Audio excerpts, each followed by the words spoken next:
Whenever our class was kind of deciding, okay, we want to go on some kind of a mission trip, where do we want to go?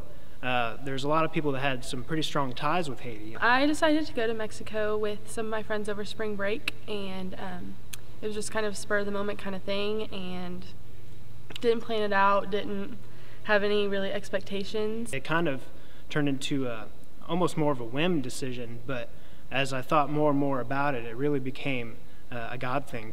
We'd been working for many months, if not a year, trying to figure out where do we fit, where do we belong, where should we go. And what we finally came up with was the opportunity to go to Nicaragua. We were all kind of nervous about the drive down, and we've heard things, and we were all really nervous. It was a little scary just knowing that we're going to be going to a different country where none of us spoke the language, and none of us were really comfortable there. As we got to the airport, we had no ride.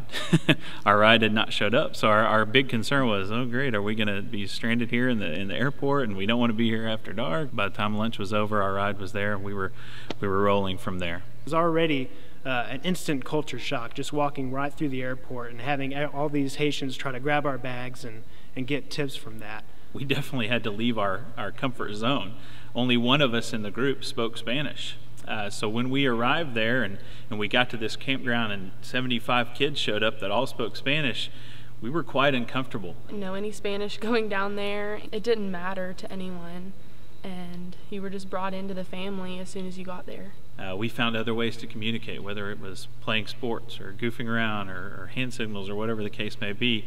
God quickly subsided those fears that we had of leaving our comfort zone, of not being able to speak Spanish. You know, James says that perfect religion is caring for orphans and widows, and so just being down there and caring for them and looking after them and being able to minister to them was really just, it was very exciting, and it was very fulfilling for us, and as hopefully it was for them as well.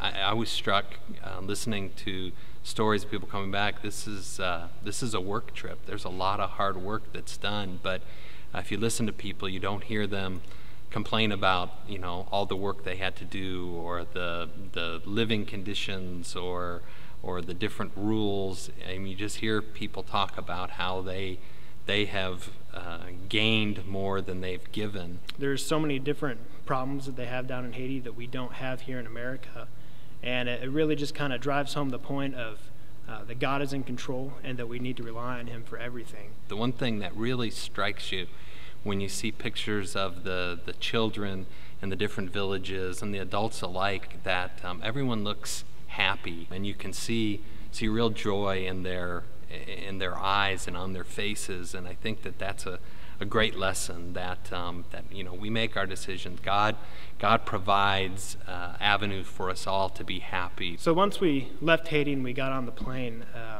we already had reverse culture shock. I just remember staring out the window thinking, I can't wait to go back because there's so much to do there. We became friends with many of these kiddos on Facebook, and although we can't really communicate that well, Facebook kind of translates some of that stuff.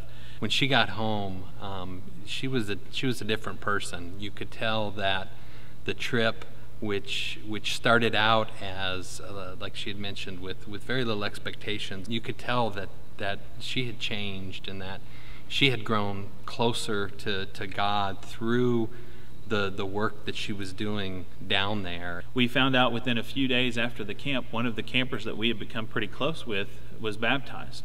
Was that a direct result of us being there? Maybe, maybe not. Doesn't really matter. The point is, we know that God was working down there, and we know that God is working in those lives of those kids, and we want to continue to be a part of that, and we're grateful for the Edmond Church of Christ for giving us that opportunity.